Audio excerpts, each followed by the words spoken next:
Well, the year 2020 was clearly an aberration. Normal service has resumed because Chennai have made it to the playoffs of this edition of the Indian T20 League. We saw so much action last week. Hat-tricks, last over finishes and big batting displays.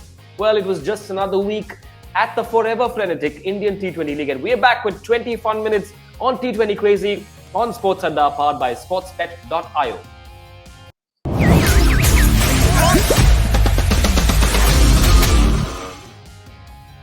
Brett Lee is back as well on this show with his big, booming, happy smile as always from his palatial bungalow in Sydney. Binga, we're now approaching the business end. It's important to look at the points table and have a look at this points table. Chennai back on top. They've made it through to the playoffs. What do you attribute this kind of success to? What a performance. Well, they have. They've turned their complete season around, haven't they? Maybe they enjoy being, with all due respect, the older, I guess, franchise in the league. They are on 18 points. They are on fire, and they've qualified. They've got that Q next to their name. I think it comes down to experience. We talk about a lot said about their age. They have definitely got the experience. MS Dhoni's been, I think he's probably had his best captaincy in this T20 league so far. He's obviously won tournaments, but I reckon the way he's moved his bowlers around, getting them on the right time, he's been fantastic. Yes, Chennai look like the Chennai of the old, but what about Rajasthan? They're at number 7, just 4 wins. There's still a mathematical possibility that they can make it. Do you see that happening? Do you see that miracle happening?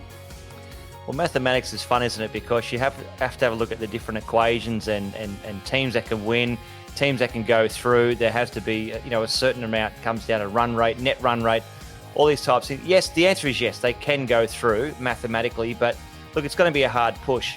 What you want is every single team should be able to qualify at some stage, but when you've got teams like Sunrisers Hyderabad right at the bottom who have had a pretty horrendous season, Rajasthan Royals, as we're talking about, have still got that opportunity. They're just going to make sure now they go out and play every single game like a final. There's one young man who was once part of the Royals in the Shane Warne era. He's now with the Chennai Super Kings. Ravindra Jadeja, the finisher. Now, Bingham, with the World Cup around the corner, India will be delighted with the way this man's performing. He put on a super show as a finisher against Kolkata when he hit 22 of just 8 balls to seal the game for his side. And like in Chennai's glorious past, a big player comes and does the job. Like this guy was born to finish games. Well, he's worth his weight in gold. He is wearing a yellow jersey. I like to call it Australian gold. So he is worth his weight in gold. He is a tremendous player, one of the, if not the best fieldsmen in the world currently. A wonderful bowler, but what a finisher when it comes to batting. So he's the all-round package. You see there from Sehwag, who is a very, very aggressive player, loves the way he plays, the style of cricket. He's a huge find for India, and anytime that he gets a chance to put the pads on, either for Chennai or for India, it's an absolute godsend. And so is Harshal Patel for the Royal Challengers Bangalore, who have beaten Mumbai twice. That's never happened in the last 13 years. So happy days for Virat and his side against the champions Mumbai Indians. And the one man that's made that possible is that young fast bowler Harshal Patel. 2 4-wicket hauls versus Mumbai this season. Brett, how good is this young man? He's great, and what I loved is the excitement on his face, but also that's a great image there. Captures exactly what I want to talk about. That's the joy on that young man's face. He's obviously had a great couple of games back to back. He's taken, numerous amounts of wickets, but it's a smile on his captain's face. He's obviously making his captain happy. He's in a good space. His captain's proud of the way he's playing. RCB are playing some good cricket as well. So look, it's all happening for him. He's definitely a guy that, I think can keep improving, which is fantastic for Bangalore, but also, fantastic for India moving forward. And one man that perhaps helped Mumbai Indians fans smile a little bit a couple of days ago was, of course, Kieron Pollard with a performance that sort of kept his side afloat in this tournament against Punjab. He got the wickets of Gale and KL Rahul, and then he finishes the chase with the bat. He's a T20 super legend. What do you say about this man? And an in-form Pollard is as good as half a team on his own, isn't he? He is. He's almost a 3-player person. He's like 3 quality players in one. And when Pollard's on, you can see there with the amount of runs, the wickets, the trophies that he's got in his cabinet. He's a quality player. He's got that aggression. He's not afraid to back down or to put it to someone.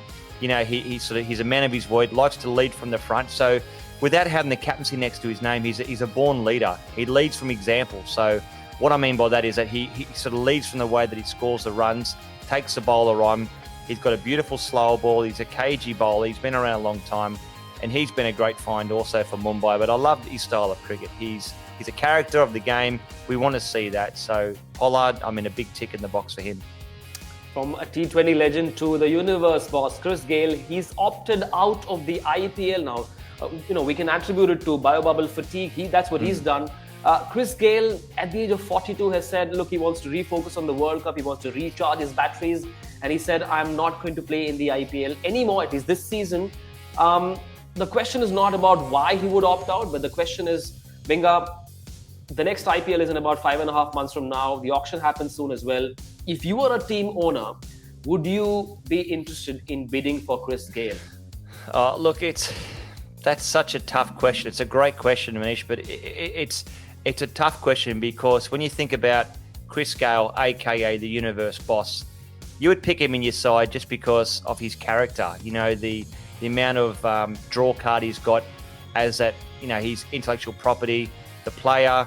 He's still a good batsman. Is he ever going to be as good as what he used to be? Maybe not, with all due respect to Chris Gayle. But look, I've always been a big fan of the way that Chris Gayle plays. Maybe we have seen the last of Chris Gayle in the Indian Premier League. Maybe that's where it's at. But look, it's his choice. Fatigue through the bubble is one thing, but I think not playing the games he would have wanted to for his franchise, not getting the opportunity. When he didn't get the score that he wanted to. Maybe he got the stage where he said, you know what? I've had a wonderful career. This guy has been world class, one of the best T20 players the world has ever seen. So he can definitely know that he's gone throughout this T20 league. He's left no stone unturned. He's a quality player, and I wish him well, for the future. But I think we may have seen the last of Chris Gayle in this T20 league. Well, the next IPL is going to be a 10-team league, so who knows? That might open up a slot for Chris Gayle in either of the two new teams. Or me. We'll see what happens. Yes, Brett. How old are you? Why don't you come back? No chance. I'll be 45 next month. No, my cricket days are finished. I'm more than happy to be sitting here and talking about this wonderful game. And we're not complaining. You bring your own flavour. And often that flavor is a lot of spice, and therefore we are going to move to our next segment, which is Masala Mix. Here we go. Yeah.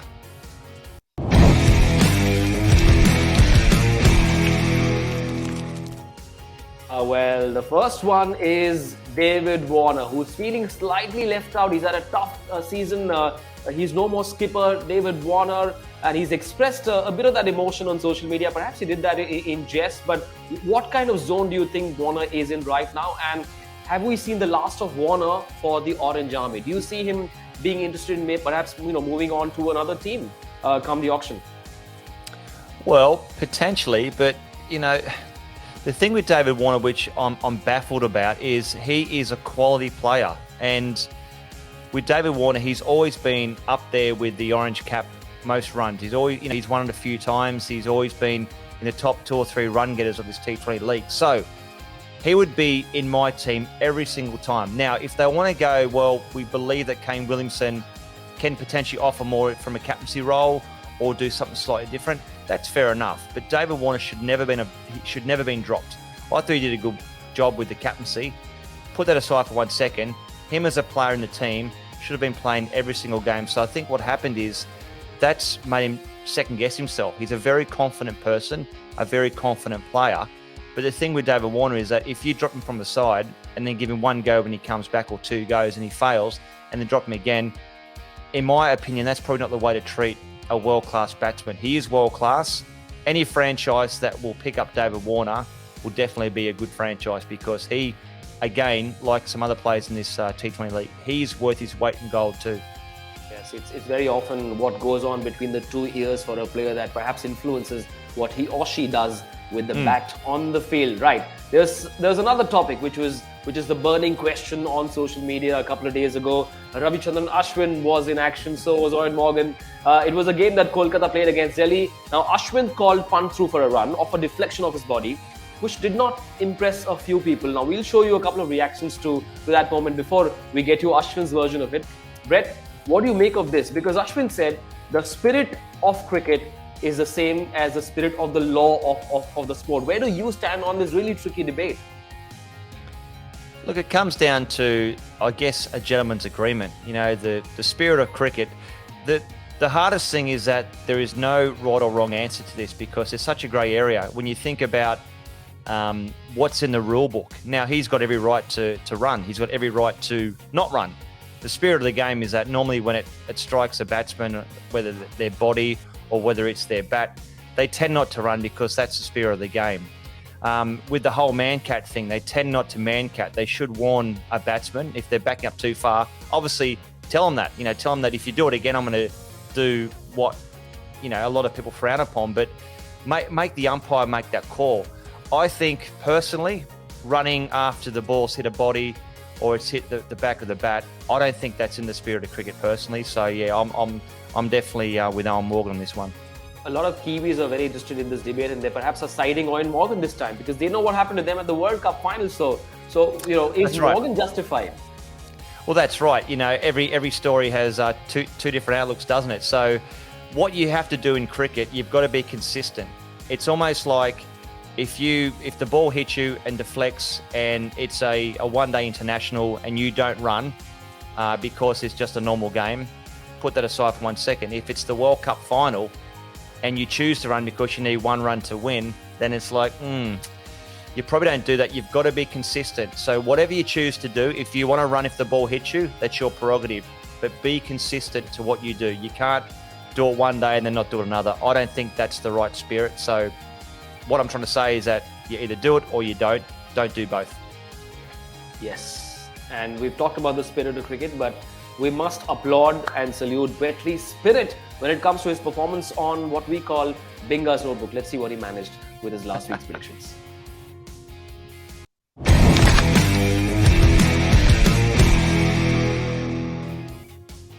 Well done, Binga. 3 out of 5 with your predictions last week. What is that magic potion you're having these days? Well, you sledged me last week. I got, from memory, 1 out of 5. And I said, This week I will come back. So 3 out of 5 for me is a pass. I'm still not happy. There's still room for improvement. Bangalore versus Mumbai, the team with the most sixes. I got that wrong. I thought it would have been Mumbai, but it wasn't to be. And then obviously with the Mumbai versus Punjab, the team with the best bowler, I missed out there as well. However, 3 out of 5, things are looking good for me. And my predictions for week 2, I'm satisfied. Pretty good, and looks like Betley is peaking at the right time. We're approaching business end of the tournament. Can he make it 5-5 for next week? Here are the matches that we're looking ahead to, Binga. Just the kind of action that you want. We still don't know who the top 4 will be. Yes, Chennai have made it. We don't know who the other 3 will be. It's still looking quite crazy. There are about 11 matches coming up before we get into the playoffs. What's the one game that you're looking forward to the most? Well, have a look there at the week 3 fixtures. Obviously, the 2nd of October, Mumbai versus Delhi. You look through Delhi versus Chennai, Bangalore versus Hyderabad. I want to have a look at how Rajasthan versus Mumbai. I think that's a really important game for Rajasthan. They have to win. Mumbai, on the other hand, are going very, very well. That's the 5th of October. That's Sharjah. And it has been a disappointing Sharjah wicket. You know, we spoke last year or last T20 League season when we were looking at scores of 200, 160, 180, 200 was on the cards. Now it's a 130, 140 wicket. So that might suit Rajasthan with their team, with their makeup. They have to win. So for me, that 5th of October, Rajasthan versus Mumbai is probably the one I'm looking forward to the most. Yeah, maybe the guys at Sharjah changed the curator. Maybe he's a bowler now. So maybe he's sort of changed the track a little bit. Do you know what I think it might be? I honestly think it might be that the ICC were worried about too much money being lost in cricket balls across the street. All the kids were waiting there when the ball went on the road. They're losing too much revenue, so they thought they would flatten the wickets out and no more. Or sixes. Maybe it's the safety authorities in Dubai, in Sharjah, who said, listen, this is not good for the... Put a helmet on. Yeah, well, helmet sales have gone up in Sharjah since what happened last year. But moving on to more specific predictions, Venga, Delhi versus Mumbai, both sides will not want to slip up. Delhi has the momentum. Mumbai need to keep winning. That game will, of course, be played in Sharjah. And with so many bowlers who can come good, which team will have the best bowler in this game? I think Delhi. I think Delhi have got a sound bowling attack. They've got some real good pace up front. They've got some spin options. And also, too, the fast bowlers have got some wonderful changes as well. So I think that they'll be suited in Sharjah. We spoke about what a low, slow wicket it is. Pace off the ball in Sharjah seems to be working. So I'd have to go Delhi. On to Rajasthan versus Chennai now. Rajasthan at number 7. Chennai have already qualified. Now that game will be played in Abu Dhabi. Rajasthan need that win badly. Please predict a winner for us for this game. I'm going to have to go Chennai. Team in yellow. They're on form. They're playing some really good cricket. MS Dhoni loves his place, settled this time at the stage of where it's at. So the first part of this T20 league, it's about finding what is the best team. Once that team's settled, then generally that 11 or 12 players is where it's at. So I have to go Chennai.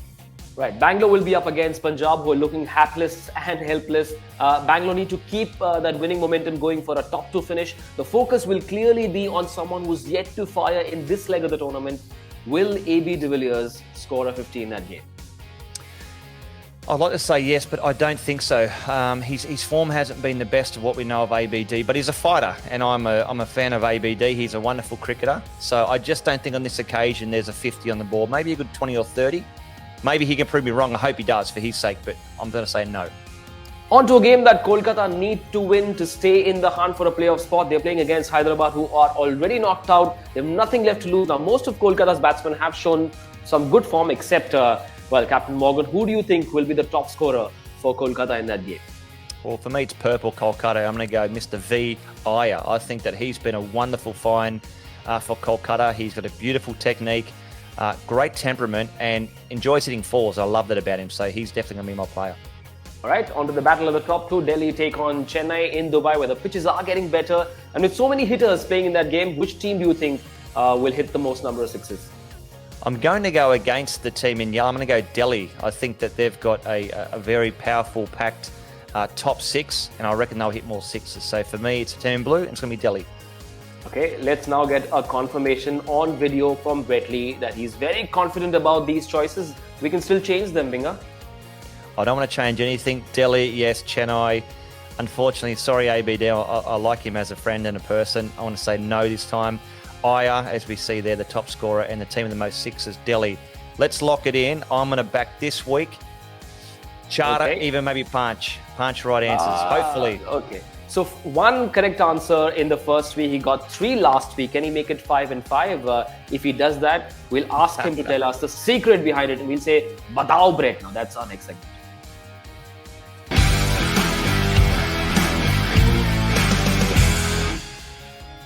This is where we put Brett Lee on the hot spot, on the hot seat, and he's got to do some really serious talking with players who are perhaps struggling a little bit now. The first one is, of course, India and their T20 World Cup dilemma.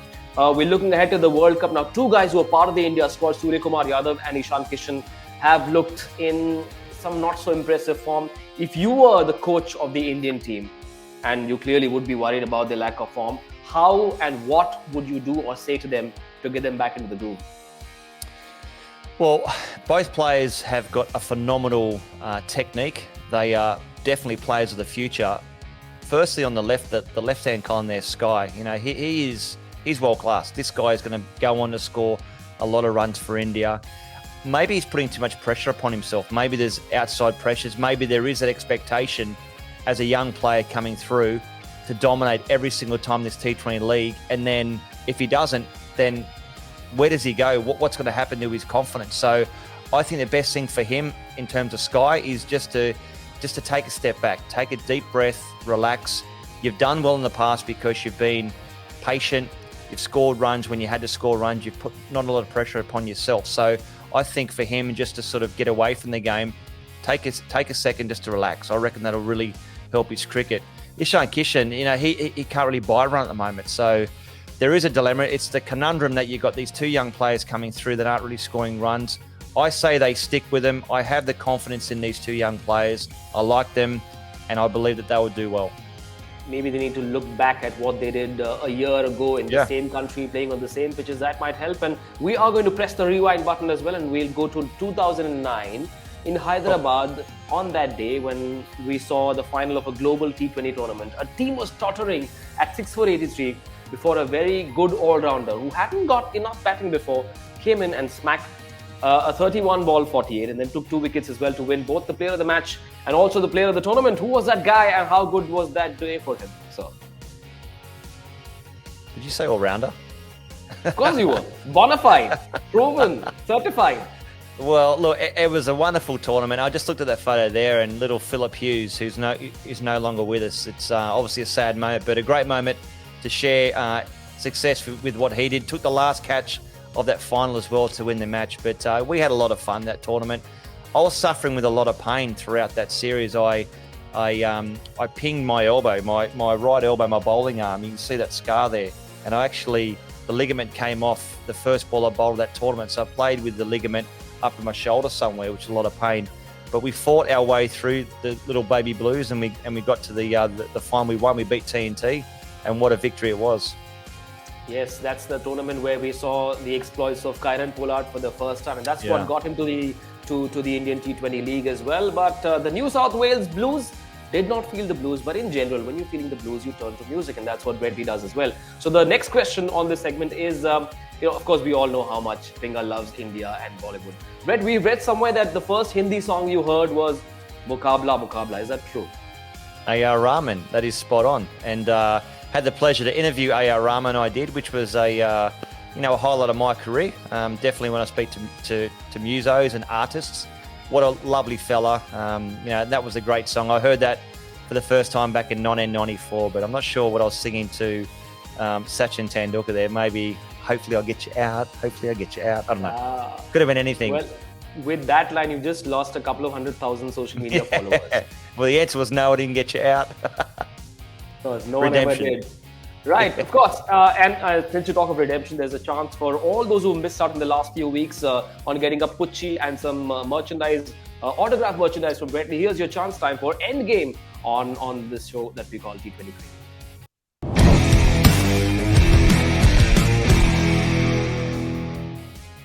This is the segment where Brett Lee turns into an anchor. He does the questioning, but those questions are not for me. Those are for you guys to answer. Brett, what did you ask us last week and who was the winner? And what's the answer? This is where we have some fun. So the question last week was, in which year did I win the Don Bradman Young Cricketer of the Year award? And the answer was 2000.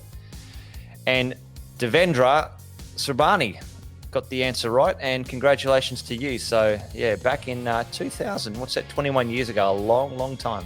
Memories of that day? What happened? Was family around? Who gave it to you? What happened that day? Yeah, it was at the Allan Border Medal, and I remember going up on stage. I just started playing for Australia and got the Young Don Bradman Cricketer of the Year award. So that was an exciting moment in my life, and that was one of the next stepping stones I had to achieve. But I was up there with Allan Border, who was a hero of mine growing up, and a very special moment. Super. Well done, Devendra. And you can expect a goodie bag with the autograph merchandise from Brett Lee very, very soon. But for all those who missed out, here's another chance. Brett, what do you have for us this week? Well, my question for this week is an exciting one. So who was the first wicket in my hat-trick against Bangladesh in the 2007 T20 World Cup? Who was my first wicket in my hat-trick? And that was against the Deshis back in 07 in the T20 World Cup. Make sure you have a crack at it and you could win some merchandise. Okay, let me just make it easier for our viewers. I'm going to give you 3 clues. 1, this player shares his birthday with the former India hockey goalkeeper Adrian D'Souza. This player has also won an Asian Games bronze medal in 2014, and his 2 nicknames are Moina and Faisal. With those clues, did I make it easy for them, or is it going to confuse them? I think they're good clues, yeah. Very good. They should work it out. Right, okay, with that we've come to the end of this episode of T20 Crazy. Thanks so much, Binga, for joining us, and I'm really hoping you make it 5 and 5 on your predictions. But for now, the one thing that we do every time is remind you to get vaccinated and make sure you wear a mask if you go out. If you do that, always. Lots of Puchis coming your way on the one. Double dosed. Binga. That's it from T20 Crazy on SportsAdda, powered by SportsAdda.io. We'll see you same place, same time next week.